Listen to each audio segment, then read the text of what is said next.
Hello,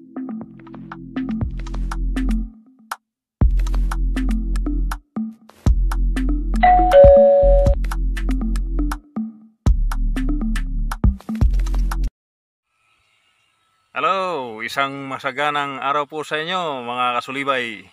Ngayon po ay araw ng Martes, petsa Mayo 4, 2021. Ngayon po ay narito ako sa gitna ng aking munggo plantation upang bigyang update na naman kayo dito sa aking pananim na munggo.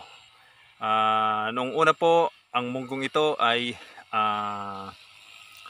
itinanim noong March 9. At the same time, niro-rotate po yung kabuuan ng area nitong aking plantation. And then, binigyan ko po kayo ng update noong April 11. At that time ay katatapos lang pong applyan ng foliar fertilizer na Crop Giant yellow color, yung 19. At sapagkat nakita po yung mabagal na paglago ng aking pananim na munggo. So after 6 days ay in-update ko rin kayo sa video part 3 na yun po ay April 16 at nag-improve po siya, na naging maganda po at lumago yung ating mungguhan at nakita yung epekto ng foliar fertilizer na aking pina-apply sa aking katiwala at at the same time po nasundan iyon ng pag-a-apply ko pagpapa-apply ko sa aking katiwala ng iba pang gamot katulad ng Diten, ng Lanet at ng Alayka na siyang panlaban doon sa mga mapanirang elemento dito sa ating mungguhan. So 5 araw mula ngayon backward, sorry mga kasulibay, ay pina-sprayhan ko po ito ng Crop Giant na orange color. Yun na po yung para sa bunga o para sa bulaklak ng munggo, sapagkat lumabas na po ang napakaraming tingting na bunga ng ating munggo at ganun din po ay napakaraming bulaklak. So sa makatuwid ay halos 1 linggo na rin mula noon ang nakaraan at kung nakikita nyo dito sa aking tabi, sa aking likuran, ang taas po nitong aking munggo ay nasa, ayun po kung nakikita nyo yon, ayan, mula sa ground, mula dito sa lupa, siya ay nasa 2 feet o halos 2 feet po ang taas ng munggo na iyan. Ayan po. Ayan. Mula dito sa ground, sa lupa, ayan po siya. Ayan, hitik sa bunga ang ating munggo. Ayan po. Ayan. Napakarami po ng bunga itong ating munggo. So ngayon po ay ibig kong ipakita sa inyo at i-update sa inyo ang development nito, kaya po gumawa na naman po ako ng video upang ibahagi sa inyo ang pagkakataon na ang aking pagtatagumpay sa pagtatanim ng munggo. Excuse me po. Ito ay nakaka-inspired po mga kasulibay, sapagkat ang bawat pagod ay nasusuklian ng biyaya, nasusuklian ng napakagandang resulta. Kaya po tiyaga, pagod, tiyaga, sipag at sikap, hindi lang po ng pera ang tatakbo kapag ikaw ay nagninegosyo. Kailangan yung attention mo, kailangan hands-on ka, kailangan nandun ka At ang halaman ay katulad din ng hayop o tao na nangangailangan din sila ng pagmamahal. Yung bang mapansin mo lamang sila, makita mo sila, kausapin mo sila, ang ganda nung magiging resulta. So mga kasulibay, ililigid ko po kayo upang mapagmasdan itong aking mungguhan. At ngayon din po ay continuation ng pagpapalinis ko sa pilapil ng ating mungguhan. At kasalukuyan po na nililinis ng aking katiwala ang bawat pilapil nitong ating munggo plantation o mung beans plantation upang maging malinis po at talagang maganda makita itong kalinisan ng ating mungguhan. Ayun po. So sa parte dito hindi pa po naabot ng e-grass cutter ni Cardo, ng aking katiwala. At namumutik-tik na po sa bunga itong ating munggo. So lilibutin po natin ang ating munggo hanggang sa bahagi doon sa may parte roon, hanggang doon po, hanggang doon sa kabila dito. Ayan. So sa kasalukuyan, yung pong aking katiwala na si Cardo, ayun po. Ayun sa pay parte roon. Ayun. Nag-grass cutter po siya. Nililinis niya po o pinalilinis ko po yung pilapil. Pinapatabas ko na po yung mga matataas na damo upang higit na mas maganda itong ating pananim na munggo. At makikita na lamang po natin na mga ilang araw na lang, isang linggo mula ngayon, ay makikita natin na puro bunga na lamang makikita natin sa ibabaw. Itong mga dahon po nila ay medyo titiklop na po yan. At unti-unti na rin silang matutuyo. At maiiwanan po ay ang ating bunga ng munggo. Halina't dilibutin po natin itong aking munggo plantation upang makita ninyo ang update at development ng pamumunga ng masaganang munggo dito sa aking farm. So sa bahagi po dito, ito yung unang pinitak. At mula po dito hanggang doon sa may kaduluhan, as I said, ito ay umaabot ng 70 meters ang layo na itong pinitak na ito. At yan po ay hitik na hitik sa bunga at siksik na siksik ang bawat sanga ng ating munggo. So lilipat pa tayo dito sa kabilang pinitak. Ayan po, pagkatataas po ng ating munggo, yan po ang aking ipinakita kanina kung saan nakatayo ako dito sa bahaging ito, na kung saan yan lamang po ang may espasyo na pwede kong tuntungan, sapagkat lahat po niyan ay siksik na sa sanga o dahon ng ating munggo. At hindi po natin pwedeng sugurin, sapagkat maapektahan po yung mga bunga ng ating munggo. At baka po masira o malaglag o masaktan. Mayroon na rin pong mga nahihinog. O ayan, mga kasulibay. Ayan po. Kaya haba po ng ating bunga ng munggo. Ayan po.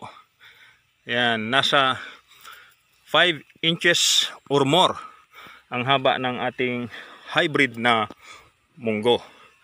Ayan po. So sa parte rito, lilibutin natin at ipapakita ko sa inyo ang katunayan ng ating pagsisikap, pagtitiyaga at pamumuhunan bilang isang farm owner. Ayan po. Ayan. So pinipili ko yung aking mga paa, bawat hakbang, sapagkat pagkalalago na po itong ating munggo. Ayan. So mainit-init pa po, sapagkat sa ngayon ay nasa mag-aalas 5 na rin po ng hapon. Ayan. Pero mainit pa rin po dito sa ating kinaroroonan. Ayan po. Ito. Ayan. Malawak po ito. Bawat pinitak ay pagkalawak-lawak. At ang bahagi nito ay tulad ng sabi ko, ang plantation po nitong aking munggo ay nasa mahigit 2 hektarya. So ayun po. Ayun, nasa malayo po yung aking katiwala, si Cardo, na siyang matyagang nagagrass cutter sa bawat pilapil nitong aking munggo plantation. So ayan po. Pagka dami-daming bunga mga kasulibay. Ayan. So dito po. Pati rito, tatawid tayo dito sa kabilang bahagi na kung saan ay naumpisahan na rin na linisin ni Cardo.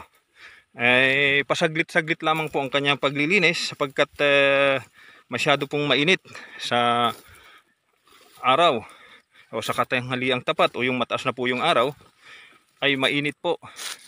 So ngayon, ang ginagawa niya tuwing umaga at hapon, ayan po, ayan.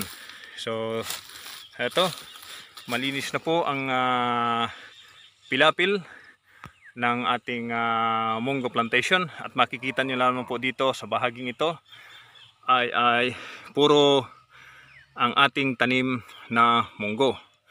Ayan. So, sabi nga nung nakaraan mga kasulibay, ito ay madalang na nakikita niyo sa aking nakaraang video. Kung balikan niyo po ang bawat bahagi ng video na aking in-upload noon, ay sadya po talagang madalang yung tubo nitong aking munggo. Ngunit hindi natin akalain na yung dalang ng tumubo ay siya pong katamtaman. Hindi po mainam o hindi po maganda, nasiksik sila sa natumubo sapagkat hindi po masyadong makakapag sanga ang mga munggo natin. So ito sa bahaging ito, ayan po. Ito nasa mahigit 4 inches o nasa 4 na pulgada lamang ang haba nitong bunga niyang ito. Ayan. Pero yan po ay sapat na. Sa isang tangkay ay namumunga siya ng 3 piraso. Ayan po. So ito'y maganda na. Sa dami po ng sanga ng ating munggo ay napakarami po ang ating maaani. Harinawa, inshallah. At ito'y maging maganda. At tuloy-tuloy ang biyayang ating matamo mula sa ating kataas-taasang Panginoon. Sa ngayon po, ayan po, mayroon pa pong mga bulaklak at maliliit pang mga bunga, bagong bunga. Ayan po, oh. Ayan. So tuloy-tuloy po ito. Pag nahinog na po itong mga malalaki, ayan po, kasunod niyan, mamimitas na naman po tayo. So ito ay talagang hindi kakayanin ng ilang tao lamang ang aking uupahan para magpitas nitong munggo na ito. Ayun. Ang benefit pa po nito mga kasulibay, kapag makapal ang dahon at maraming tangkay itong ating munggo, ay napakaganda po ang epekto sa ating bukirin. Sapagkat ito ay magsisilbing organic fertilizer sa ating susunod na pagtatanim ng palay. Ayan po. Oh. Ayan.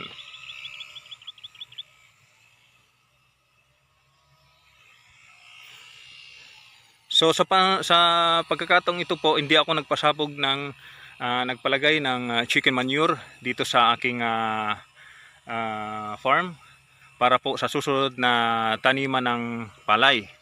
Sapagkat ito po ang aking inihanda, ang dahon at tangkay ng munggo na siyang magsisilbing organic fertilizer sa ating pagtatanim na main crop ng palay. So ayan po, napakagandang tignan kapag malinis po, no? Ayan. So puro munggo pang ating makikita. At sa ngayon talagang lumalabas na yung mga bunga nila. Ayan. Pagkaganda-ganda ang biyaya ng puong may kapal. Pero minsan may napansin po ako ito naging epekto.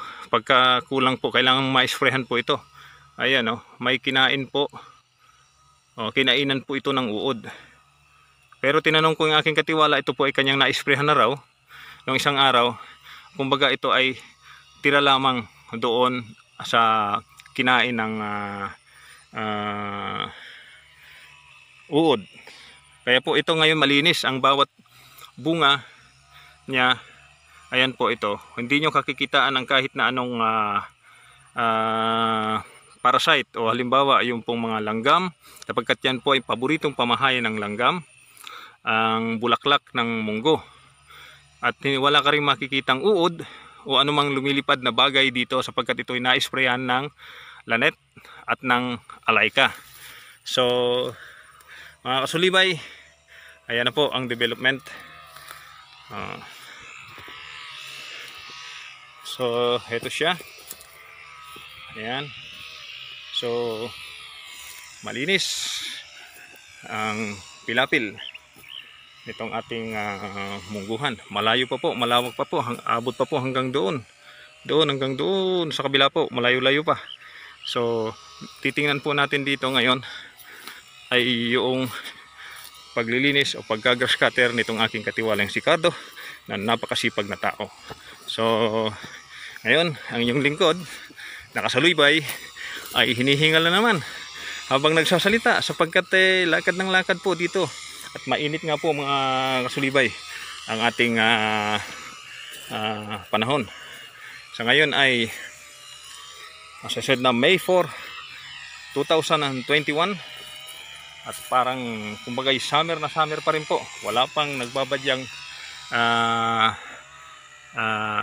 ulan. Napakalinis po ng himpapawid. Ayan po. Oh, puting ulap sa silangan. Ayan. At ang ating kalangitan ay asul na asul, napakalinis po mga kasulibay. So sa ngayon ay nakakasiguro tayong wala pang gaanong o inaasahang ulan na darating. Kaya isang linggo mula ngayon o sa 2 linggo mula ngayon mga kasulibay ay pwede na po tayo mag-start na mag-harvest nitong ating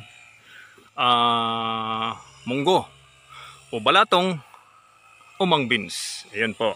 So ayan po, nakikita nyo. Ayan. So may bahagi po doon, malayo pa. Ayun. Ayun po, ayun, abot doon yung ating munggo. Doon, hanggang doon po, yan. Yan. At igagrass cutter po ni Cardo yan, lilinisin. So, ayan po. So, atin po siyang lalapitan, tutunguhin kung gaano itong kanyang ginagawang simpleng paggagrass cutter dito sa ating mungguhan. Ito po mga kasulibay yon sa part 2 ng aking video. Itong bahagi nito ay napaka bansot ito. Bansot itong mga munggo dito. Kaya po ang taas po nito ay mahigit 1 pie lamang. So ayan po oh. Pero namumunga po siya. Kung makikita mo, ayan, makikita niyo po, ayan. Ayan ang kanyang taas. Kasing taas lamang siya ng aking bota. Ayan po oh. Mga kasulibay, ako po yung nakabuta sapagkat alam niyo po ang munggo, ako'y tumutungo dito pagka ito'y hahampas-hampas sa inyong maselang binti. Naku po mga kasulibay, makati po itong munggo. Kaya po ako'y nakapadyama at nakabota na tumutungo sa ating munggo plantation upang hindi po tayo makatihan. So ito, sadyang napakainit pa po, alas 5 na ng hapon, pero pagkainit-init pa rin po dito sa ating pwesto. Ayan, ito yung bahagi noon na madalang ang tumubo kapagkat ito'y nababad po ng tawag na ito ay ng tubig sapagkat 2 gabi po na magkasunod na bumuhos ang malakas na ulan noong Marso. huling linggo ng Marso 2021. Pero awan ng Diyos, ito po naka-recover. Yun po, foliar fertilizer, Crop Giant ang ating ginamit upang maka-recover. So ito,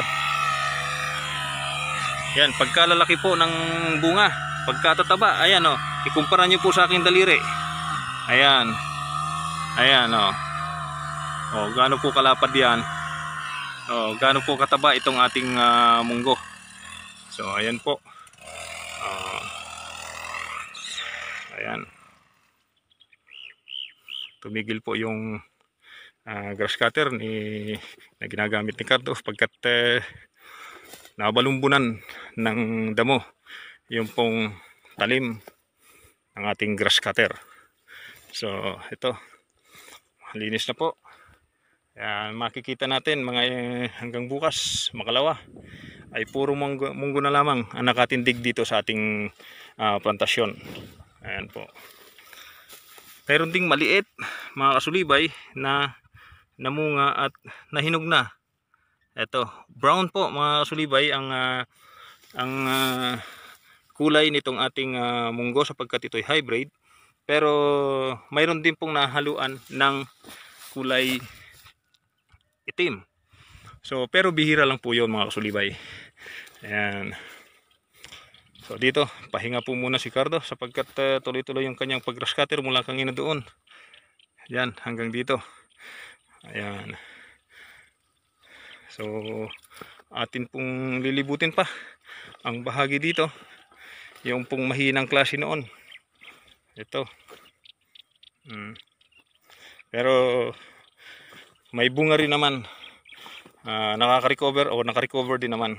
Ito mo, kahit na ano po mga kasulibay, madalang, pero kapag namunga po naman ay pagkahaba-haba, pagkalalaki, akala mo'y sitaw. Ayan.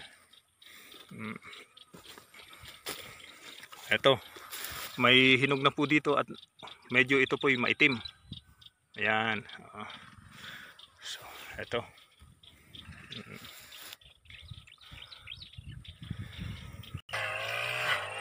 So muli nagpatuloy si Cardo sa pag-grass cutter. Ito po yung grass cutter na aking binili nung isang taon, na nagkakahalaga ng mahigit 7,000. Medyo mataas po ang presyo noon. Hindi katulad ngayon na pwede ka nang bumili ng 6,000 lamang. The same brand at the same country manufactured. Ayan po.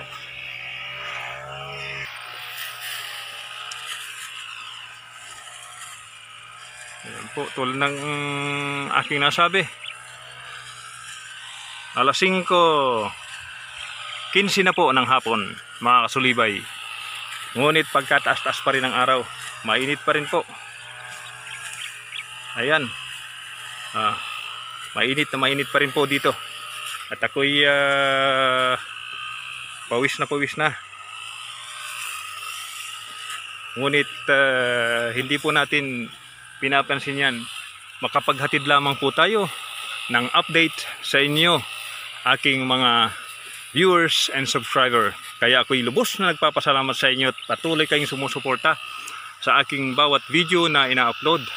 At ako'y nagpapasalamat ng taos puso sa inyo, sa inyong hindi matatawarang suporta o patuloy na pagsuporta sa aking vlogs. So mga kasulibay, sana po hindi kayo nagsawa sa aking pag-update sa inyo ng aking munggo plantation. At katulad na aking pong nabanggit, mga ilang nabanggit, naturan kanina, ay makapulot kayo ng mga ideya kung paano po ang tamang pangangalaga ng munggo. Simple lang, madali lang. Pero kung hindi mo susundin ang simpleng pamamaraan na yon, ay hindi ka po magtatagumpay. So mga kasulibay, muli itutuloy ko yung pagligid doon hanggang sa matapos itong ating video. Liligirin ko po yung doon sa may bahagi doon sa may katimugan, ay tutunguhin ko yung ating munggo. upang maipakita ko rin, sapagkat yung bahagi doon po ay medyo mahina ang recovery. Pero po sa ngayon ay mayroon ng magandang pamumunga. Hindi na po, tuloy po tayo sa paglibot sa aking plantasyon ng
ayun po, ganoon na po yung pinanggalingan natin kanina. Ayun, si Cardo, yung aking katiwala.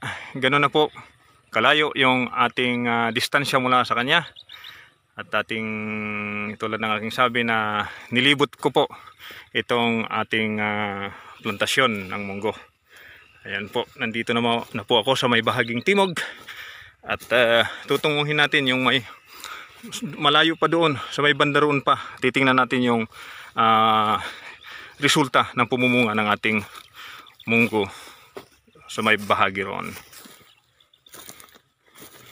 So sa may bahagi po dito mga kasulibay, yung pong hindi po basta nakarecover itong ating munggo sa parte rito, sapagkat ito po ay tinamaan ng ulan o magkasunod na ulan po, at nababad po ng tubig ang ating munggo. Mabuti na nga lamang po at nakasurvive sila, at kahit maliliit lang po, kahit mababa sila, ay heto, namumunga pa rin. Ayan, sabi nga, lumaban sila upang magpatuloy ang kanilang buhay. Ayan. So kahit paano po, kahit mababa lang po sila, ito ay nasa 8 pulgada lamang, ay namunga rin po naman sila. Ayan po. So patuloy po tayo. Medyo malayo-layo na po ang ating nalakad. Patimog ng patimog. Ayan. Upang ipakita sa inyo yung good na bahagi ng ating mungguhan. At itong bahagi din naman po na hindi gaanong okay. Pero okay na rin po mga kasulibay sapagkat namunga din naman. Ayan. Ito po sa bahaging ito. Ayan. Ayan, malayo pa po. Andun pa. Ako'y hinihingal na po mga kasulibay. At ako'y lubos ng papasalamat sa tiyaga ninyong panonood sa aking video. Bagamat mahaba, ay sana'y na-enjoy ang inyong mata sa panonood ng aking latest update dito sa aking Munggo Plantation. So ayan po. So ayun po sa may Hilaga. At ako'y nandito po malapit sa may halos kaduluhan na ng sa timog ng aking mungguhan. So maraming salamat po mga kaibigan, mga kasulibay.